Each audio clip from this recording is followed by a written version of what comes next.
I'm Jim Smith. I'm an emeritus professor of neuroscience at the Florida State University. I'm here today to tell you about Dr. Robert O. Lawton. Many people know that name, but he was killed over 40 years ago, and so most people don't know much about him. I was a colleague and a close friend, and I want to tell you my story about Bob Lawton. Each year, upon the recommendation of an appointed faculty committee, the president of the Florida State University presents a Robert O. Lawton Distinguished Professor. This is the highest honor that the Florida State University gives to a faculty member for scholarship, research, teaching, and service. The award is named for Robert O. Lawton. Bob Lawton died in the fall of 1980 as a result of injuries received in an automobile accident. At the time of his death, he was serving the university as provost under President Bernard Schleicher. In conversations with two recently appointed Lawton professors, neither of them had started their career at Florida State University prior to Bob's death. They never met him, and they only knew of him. I'm sure that's true for many other faculty and staff around the university. I first met Bob Lawton in 1956 and had a close relationship with him until his death. I remain in contact with his surviving children, especially his daughter, Elise Bates Lawton Smith. With the encouragement of my friend and colleague, Mark Riley, I have recorded my memories of Bob Lawton, and I've encouraged others to do the same, those who were old enough around here to have known Bob Lawton. I hope this will enable future colleagues to know that this great man's name is associated with the highest faculty honor for good reason. I'm going to begin with some information about how I met Bob Lawton and a little background in terms of why I was where I was when this occurred.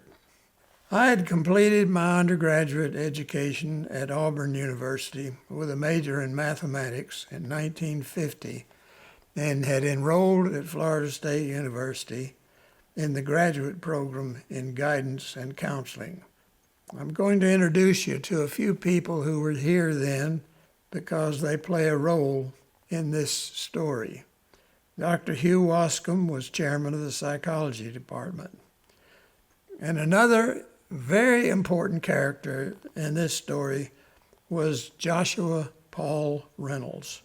Reynolds came to Florida State University around 1950 and was a professor of zoology and associate dean of the College of Arts and Sciences. He moved here from Birmingham Southern College, where I once had been an undergraduate student. A mutual friend at Birmingham Southern asked Dr. Reynolds to look after me and to mentor me. Dean Reynolds also had looked after and mentored Bob Lawton. So that is the connection that we had at the very beginning. I had a teaching assistantship and was teaching general psychology from the time I arrived at FSU in the fall of 1950. In order to earn extra money, I soon discovered and began to teach in the bootstrap program. And I'll say this about the bootstrap program, that it was something that Paul Reynolds had cooked up, where FSU faculty and teaching assistants would commute to nearby military bases and offer undergraduate credit to the officers and enlisted men. You could teach in this program because the bases that they started with were within 100 miles of Tallahassee, and you could commute there once a week and pick up a little bit of extra money. Under Dr. Reynolds' guidance, this program grew and began to include other military bases more than 100 miles away from the campus. Included were bases at Fort Walton Beach, Florida, Panama, and Puerto Rico. Needless to say, those bases required live faculty to cover the courses and to live on those bases. I had observed that the demand for mathematics courses was much greater than it was for psychology courses. So to keep me employed in that, I had gotten permission from the math department to teach freshman mathematics classes, giving me a solid permanent assignment. I took advantage of this opportunity probably for the next 25 or 30 years. In 1951, I was promoted from teaching assistant to a part-time instructor, giving me faculty status. In 1953, my teaching and graduate students were rudely interrupted by a call to active duty from the United States Air Force. I was granted military leave of absence and guaranteed a similar position upon my return from active duty. I served in a behavioral research laboratory from April of 1953 to May 1956. Upon my return from active duty to Florida State, Dean Reynolds asked me if I would spend the summer directing and teaching in the bootstrap program at Eglin Air Force Base in Fort Walton. Before driving over there from Tallahassee, Dr. Reynolds had actually helped me buy a house in Tallahassee on Jackson Bluff Road, and I specify that for a reason that soon will become clear. Meanwhile, Liz and I and our new son moved into a small apartment in Fort Walton. We settled in there and were beginning to adjust to civilian life. One afternoon, there was a knock on our door at the apartment, and there stood a young man who said, "Hi, I'm Bob Lawton." I had no idea who he was. I really thought that he was some kind of a salesman, maybe insurance or something. We talked. He came in and sat down with us, and at one point, very soon, he mentioned Paul Reynolds. So then I began to suspect that he was somehow associated with the university and the College of Arts and Sciences. He said he was just over for one day and had to go back to Tallahassee the next day. But he never told me who he was or what his position was. We talked and talked late into the afternoon, and Liz said, "Would you stay and have supper with us?" And he said, "I thought you would never ask." After supper, my wife, Liz, said, "You guys can sit there and watch TV, but I'm watching Cheyenne on the tube." Years after we had known the Lawtons very well, Bob never failed to tell the story about Liz and Cheyenne. We watched Cheyenne, and then we talked some more. And finally, Liz said, "Do you have a place to stay tonight?" And he said, once again, "I thought you would never ask." She fixed up the couch. Bob Lawton slept on the couch, ate breakfast the next morning, and was off to Tallahassee. As soon as he was out of sight, I called Dean Reynolds and said, "Who was that guy?" And Reynolds said, "He is your boss. I hope you treated him well." At the end of the summer, we moved into our new home on Jackson Bluff Road. I had rented a U-Haul truck and had hired Paul Reynolds Jr. to help me drive over to Fort Walton to get our furniture.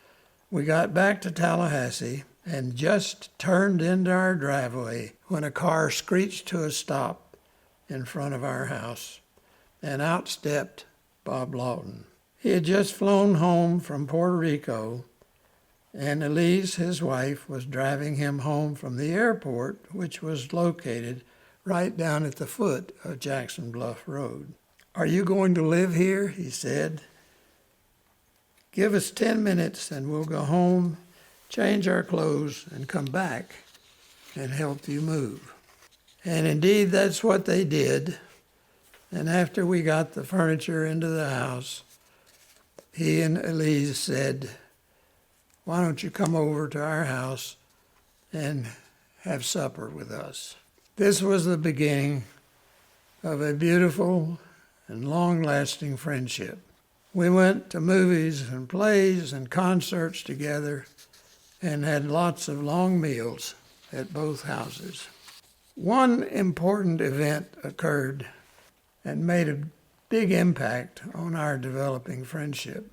Bob, Elise, and Liz and I set out one evening to attend a lecture given by a Methodist minister who was on campus for a week during what they called Religious Emphasis Week. There was a confusion among the four of us about the location of this lecture, and the truth is that we never made it to the lecture. While we were having coffee at a local restaurant, Bob Lawton told us that he had made a serious promise to a professor that he did not know by the name of Ray Sheline to go to his house for a reception for the speaker. We all told Bob that we couldn't do that if we hadn't attended the lecture. Bob felt guilty enough about it and convinced us that we should go to Professor Ray Sheline's to attend this reception. We went, and we were quickly forgiven for our absence, and we started talking with the group. This minister, a man named Thaxton Springfield, was encouraging us to form small discussion groups on campus made up of different academic disciplines to discuss topics, the topic of which was totally unlimited. Ray Sheline was very excited about this possibility, and he was a very determined person. There were 8 couples involved, and we agreed that evening to give it a try. We met the following Monday night, and then we met the following Monday night, and the following Monday night for the next 25 years. I tell this story to say that regardless of our changes in our lives over that time, we saw Bob and Elise Lawton every Monday night. The Lawtons and the Smiths built vacation homes on Higdon Mountain in North Carolina. So we were blessed to share so many parts of our lives with these truly outstanding people. Let me say a thing or two about Bob Lawton. Bob was born in Greenwood, South Carolina.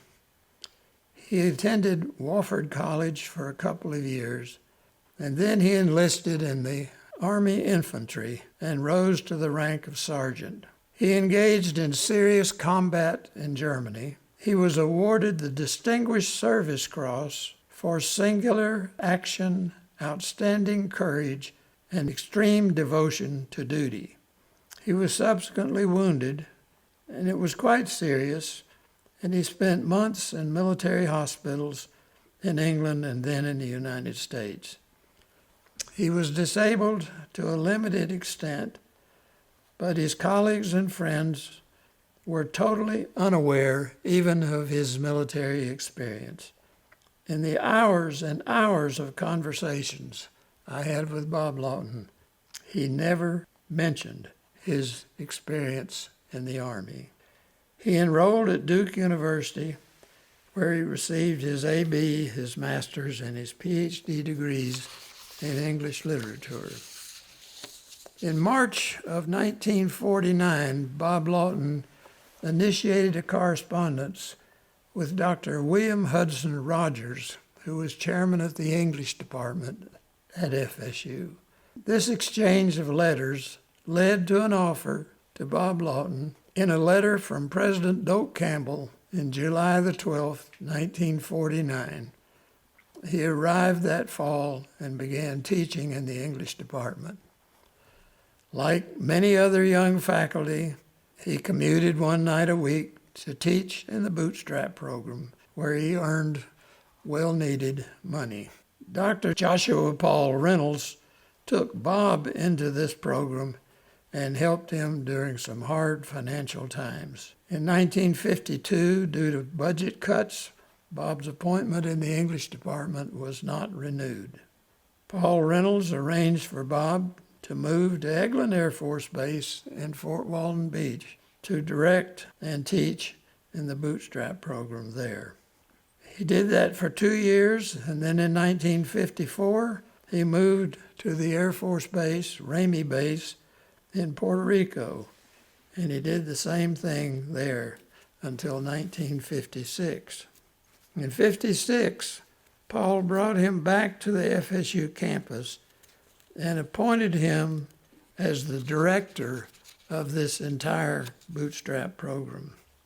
That was the position he held when he came to Eglin in that summer of 1956, where he never told me, "I'm your boss, and I'm over here to inspect what you're doing at Eglin Air Force Base." He held that position as the director of the bootstrap program, in spite of doing many other things during the next few years.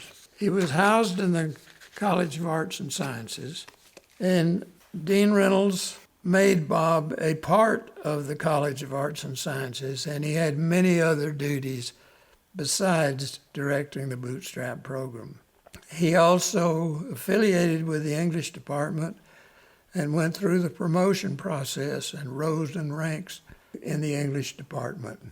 When Paul Reynolds retired, President John Champion appointed Bob as the Dean of the College of Arts and Sciences.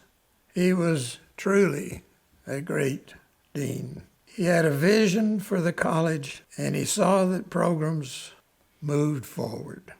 His quiet but strong leadership made him extremely well-liked and respected by the faculty and the staff. Under his leadership, and with the loyal support of the faculty of the College of Arts and Sciences, he led the university in its quest for excellence and set its academic tone. The college flourished, and under Bob's direction, interdisciplinary programs sprung up all over.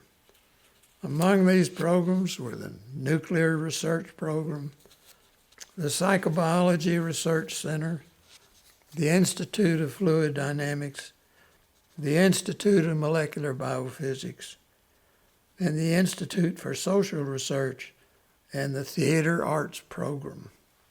He participated in the development of the London and the Florence programs, which provided students the opportunity to study abroad. The Oriental and Slavic Area Studies program also was developed, and he introduced the whole concept of urban and regional planning.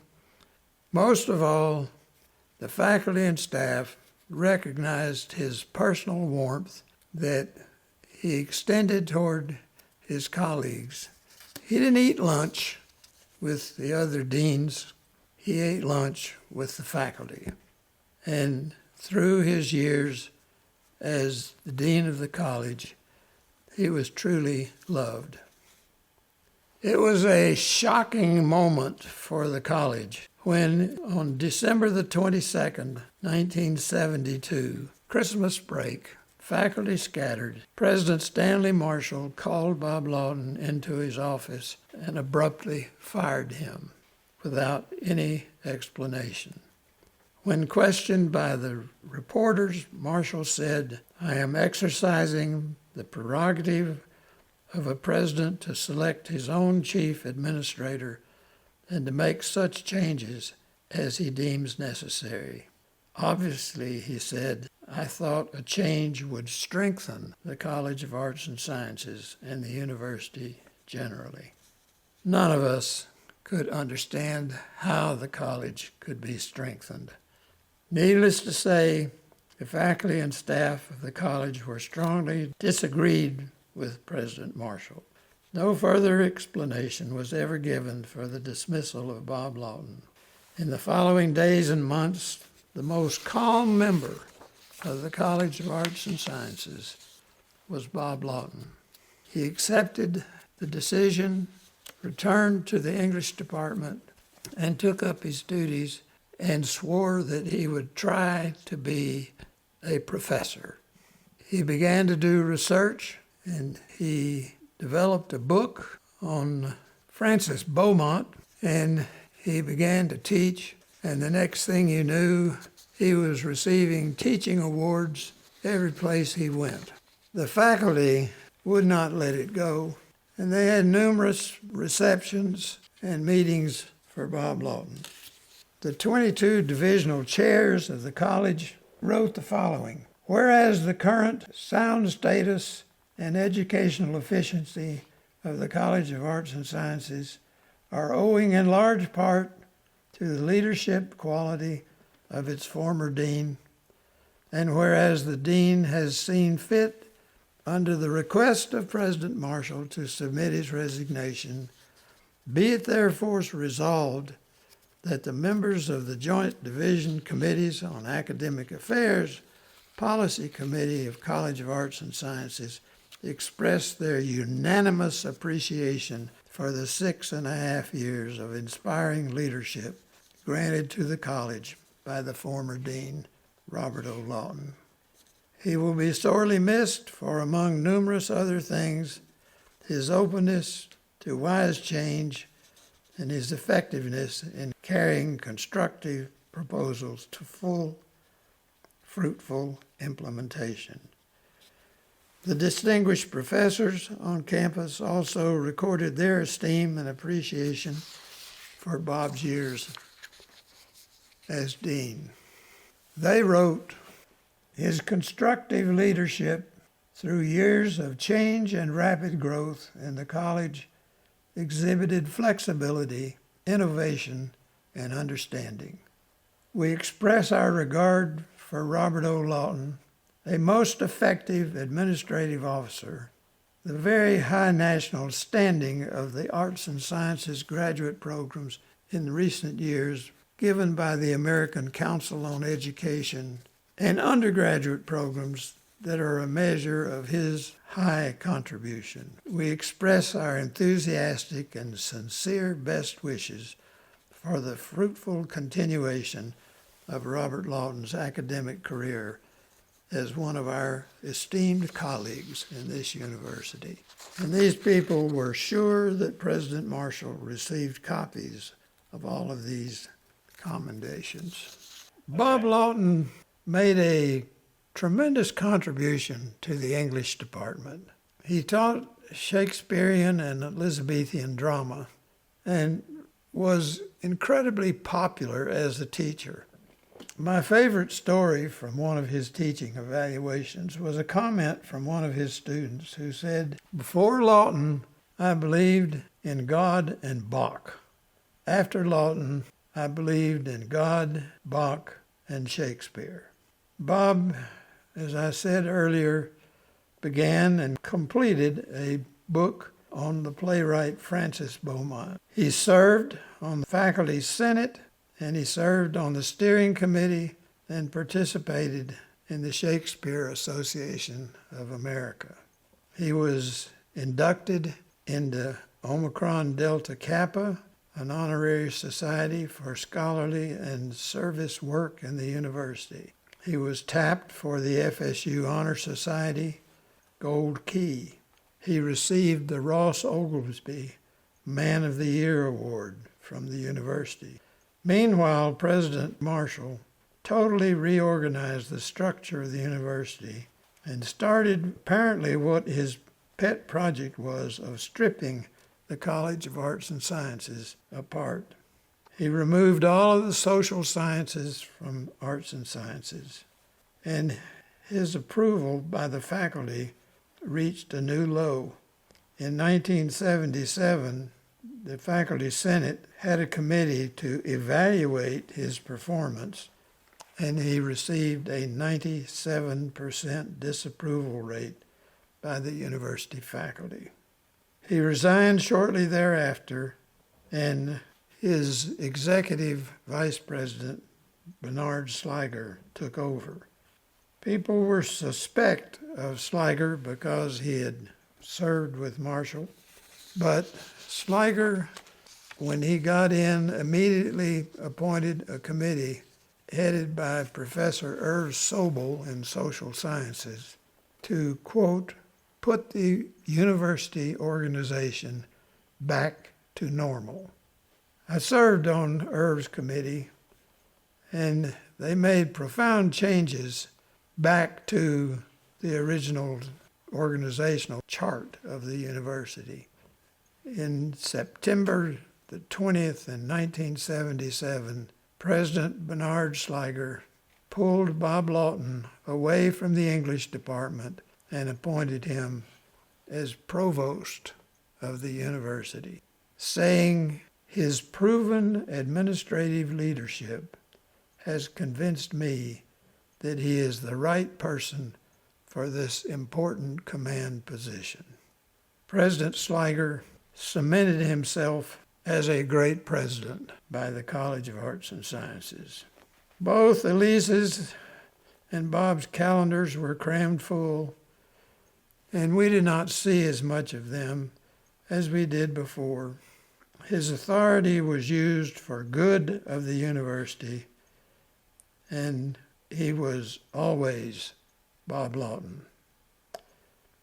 He made time for the Monday night group, and we still shared what little time we could put together on the mountain in North Carolina.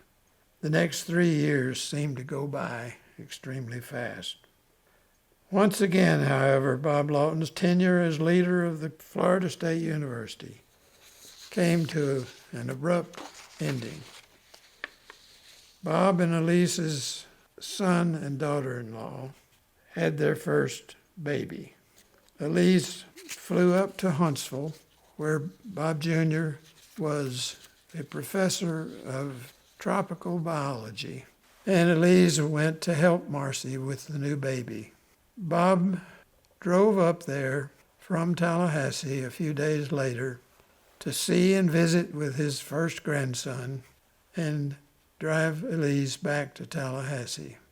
He made the trip and was only a few blocks from Bob Jr.'s home when his car was hit by a person speeding from another accident, and Bob's spine was severed at the cervical level, and he was paralyzed from the neck down. We communicated daily with Elise for about 4 weeks, and she said, "I can handle this, don't come." And after about 4 weeks, she called us and said, "I would really appreciate it if you would come and spend some time with me." We drove to Huntsville, and only once during the time of that visit we were allowed to see Bob. He was in intensive care in a funny kind of rocker bed and appeared to be in a deep sleep.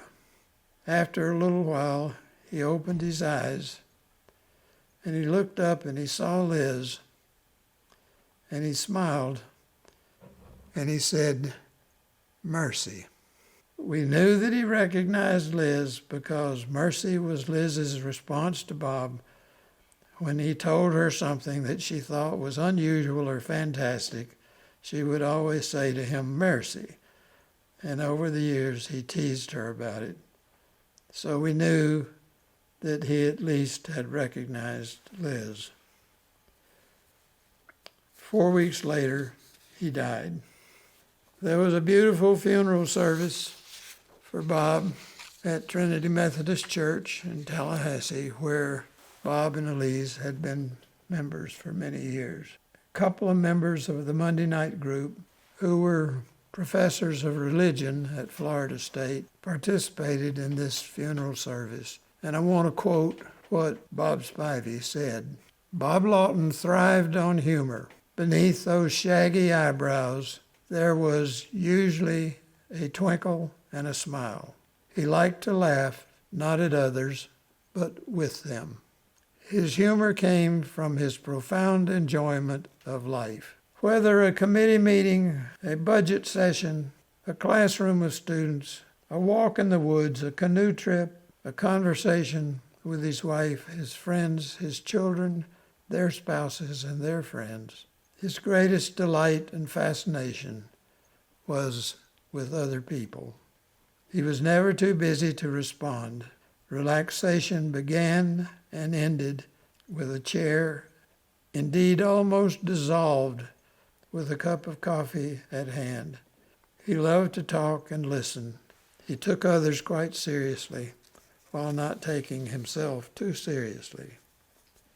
At home, church, the university, he was a rock and a rudder, because he had a clear vision of where we should be going and how we should get there.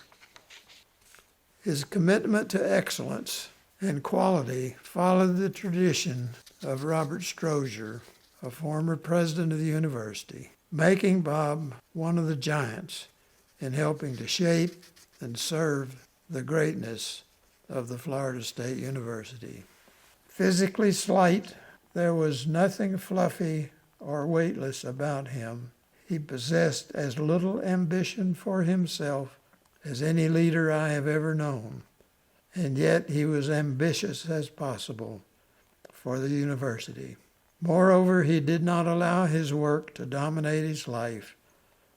There was always time for the mountains, the outdoors, for loved ones and friends.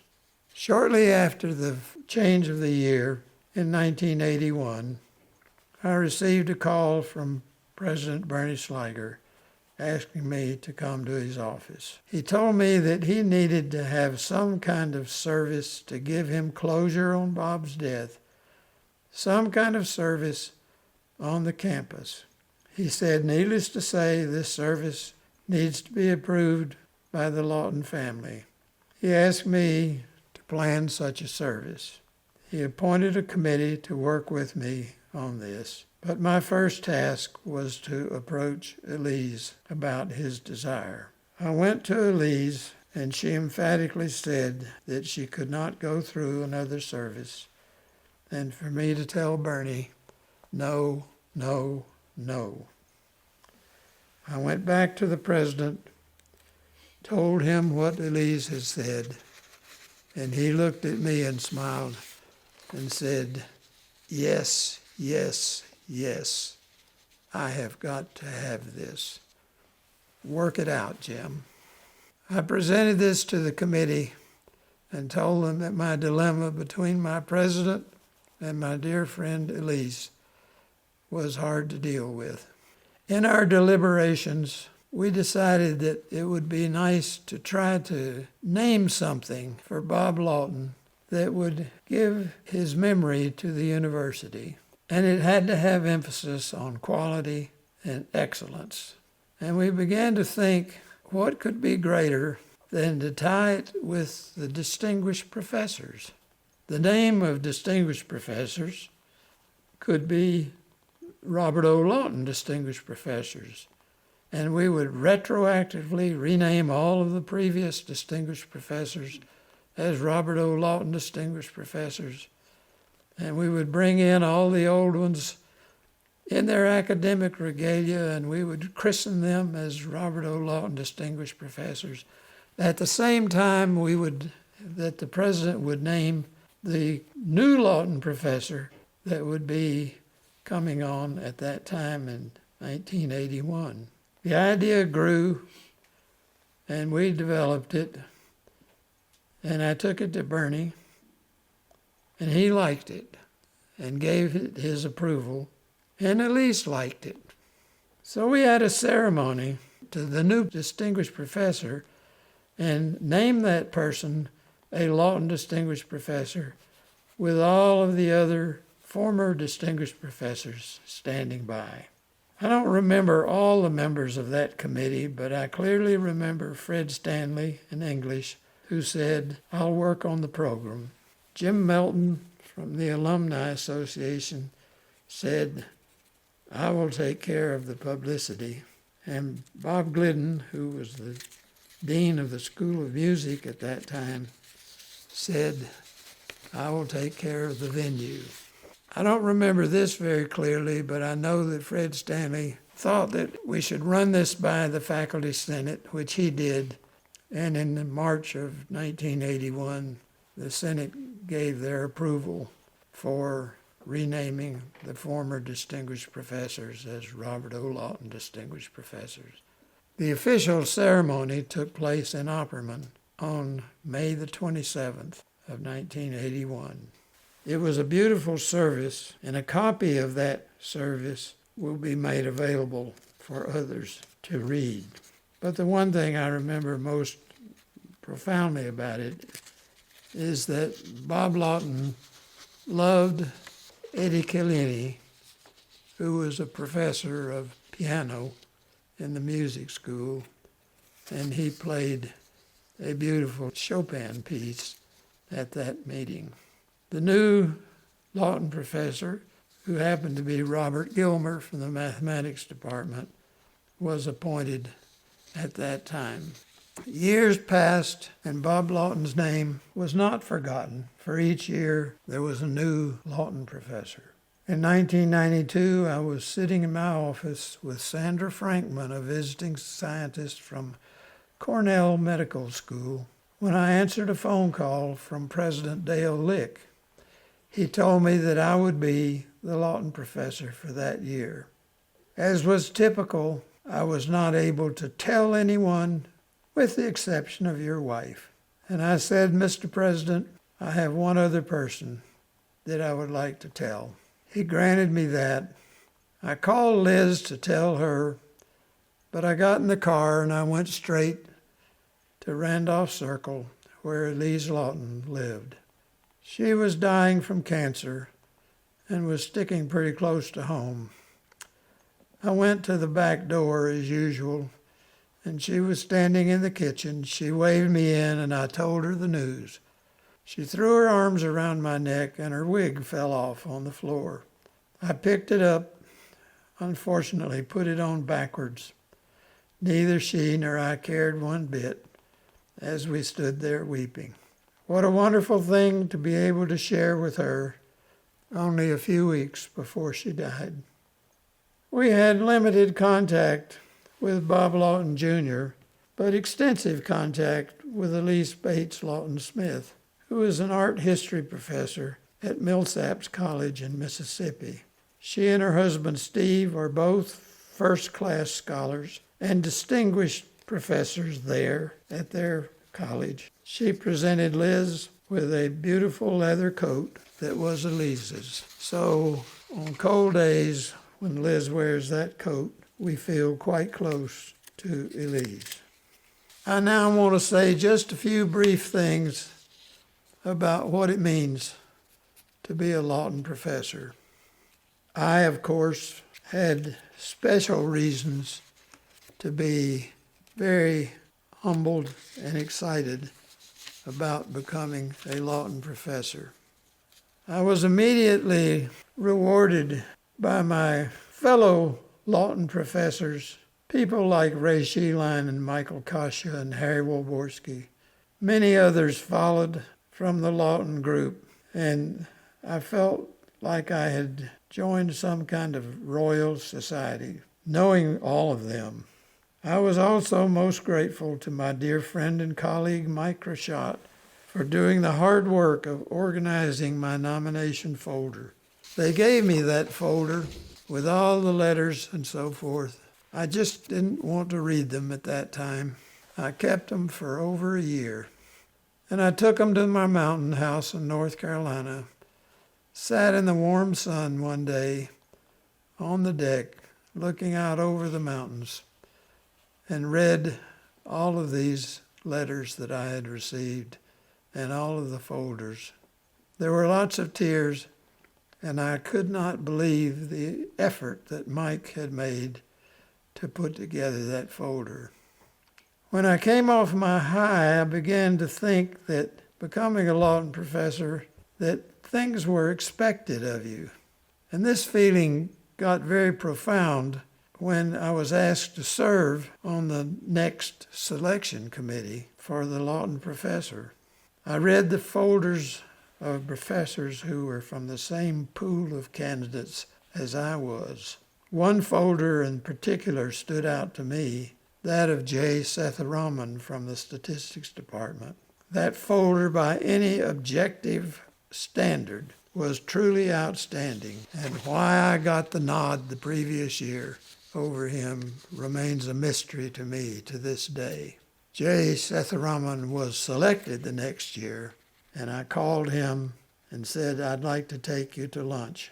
That was a memorable event. And Sethu, as he asked me to call him, who was from India and a devout Hindu, I got him to tell me about his life, and the story was truly amazing. He rose from the lowest caste in India and somehow got into a Catholic school where he excelled. And he told me how the nuns got him through to a higher education, and he went through a doctorate in statistics. It was an emotional story, and there were tears shed then during that couple of hours.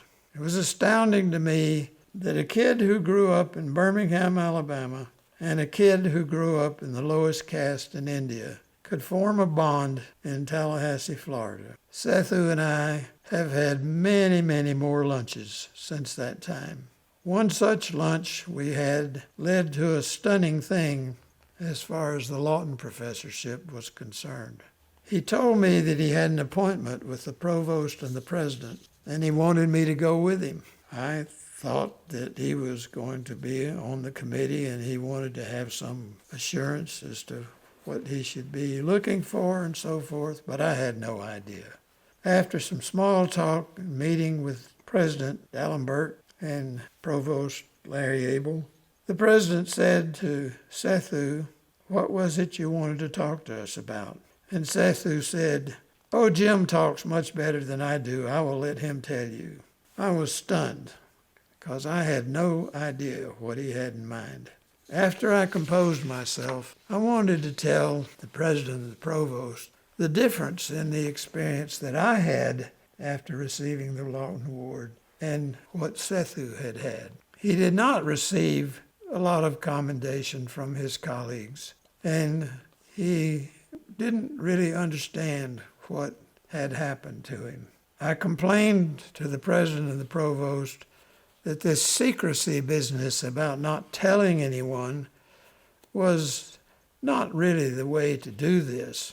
I said that graduates and their parents at graduation don't care that much about who becomes the distinguished professor at the university.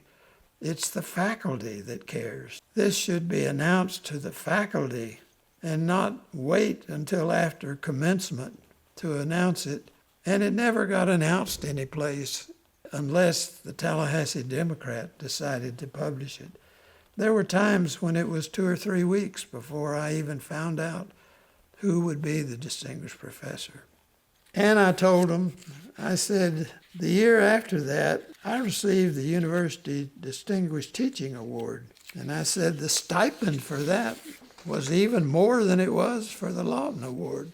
So if the Lawton Award is to be the highest honor, it ought to be treated as the highest honor. Larry and Sandy jumped right on it. And before we walked out of their office, every Lawton professor received a $10,000 pay raise. When I left the president's office, I asked Sethu, "What was your agenda? What did you want to talk to them about?" And he said, "Oh, Jim, you covered it very well." And with a twinkle in his eye and a smile, that was the end of that conversation. And I never knew what Sethu had in his mind. One more thing I learned about Sethu is worth noting. Sethu studies and writes poetry in Sanskrit. In fact, he told me that his real profession was study of Sanskrit. He just did statistics to earn a living. What a brilliant man, and what a privilege to have him as a friend. The next year, Kurt Hofer received the Lawton Award. Kurt was from Austria, and his many brothers were all bankers. Kurt was a radiation biologist, and he and I had collaborated on a project that grew from an insight Kurt had about a problem that we've been struggling with in my lab. Kurt and I, along with one of my postdocs and graduate students, published a paper in Science together. So I knew Kurt, but Sethu and I took Kurt to lunch. The next year, Janet Burraway received the Lawton Award, and Sethu and Kurt and I took Janet to lunch. Janet had written several successful novels. In our conversation, I told her it had been years since I had read a novel, and needless to say, the next day on my desk was a novel that Janet had written called Cutting Stone. It was a historical novel that started in the East, wound up in the West. I remember one vivid sexual scene. I had never read a novel where I knew the author. A very interesting experience. The next year, Joe Travis received the award, and Sethu and Kurt and Janet and I took Joe to lunch. The next year, DeWitt Sumners was the new Lawton professor. Sethu, Kurt, Janet, Joe, and I took DeWitt to lunch. DeWitt told us about his work with string theory, and as much as I tried, I could never, ever follow DeWitt. And thank God he had colleagues around the world that did understand his important work. This string of Lawton professors went on and on over the next few years. When it got to Kirby Kemper, once again those lunches started, and they went on with Kirby Kemper. And Kirby and I have lunch together quite often with Mark and with Jorge, my physics friends, as I call them, always at Jim and Milt's. Next, there was David Kirby, a poet from the English department. And David is going to contribute to our remembrances of Bob Lawton because he worked closely with him when he was in the provost's office. David gave me a copy of his book called What is a Book, a volume that I treasure. Year after year, new Lawton professors were selected, but after David Kirby, no one was selected that year. I was angry. I was steamed. I went to Larry Abel's office to blow off my steam, and Larry told me to calm down and go see Kirby Kemper. Turns out Kirby had been the chairman of the selection committee that year, and the committee had agreed that they had no nominees who were worthy of an appointment. A first since 1957, 47 years, and there was no Lawton professor. At that meeting, Kirby appointed me as chairman of a Lawton committee to explore why and to do something about it. The why seemed very obvious to me. That year, the university is to get overdue pay increases for a large number of full professors. The administration opened up a program to a select group of named professors. A professor could apply for this award and, if selected, get the same pay increment as a Lawton professor. I don't know how many names were selected, but there were many of them. Once again, the Lawton professorship was not, by that standard, the highest that a faculty member could receive. And so our committee once again met with the president and the provost. This meeting was much livelier than it was when Sethu and I had our meeting before. The result of that 2004 meeting, the benefits of becoming a Lawton professor increased significantly. In addition, President Weatherall decided that a monument for Bob Lawton should be placed in front of Strozier Library, on which Lawton professors' names would be engraved each year. That monument was dedicated in January of 2006. Kirby and I were sort of in charge of that. And it was a brief ceremony. I was asked to make a few comments about Bob Lawton, and retired President Bernie Sliger and Matthew Smith, Bob Lawton's grandson, unveiled the obelisk. A video of that ceremony can be found at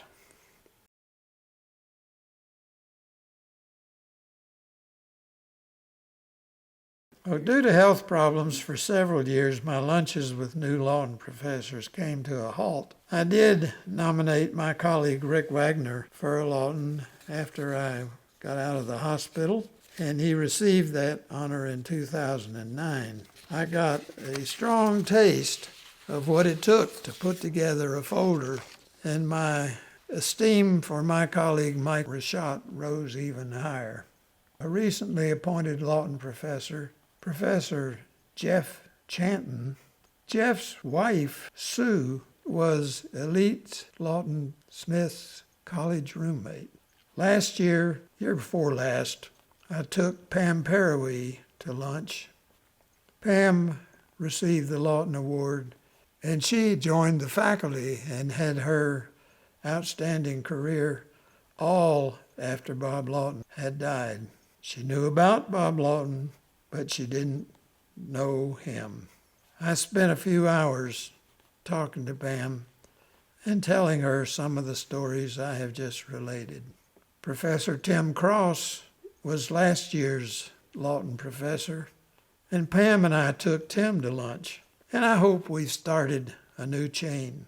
It is incredibly rewarding to know and become friends with such an outstanding group of faculty across many disciplines.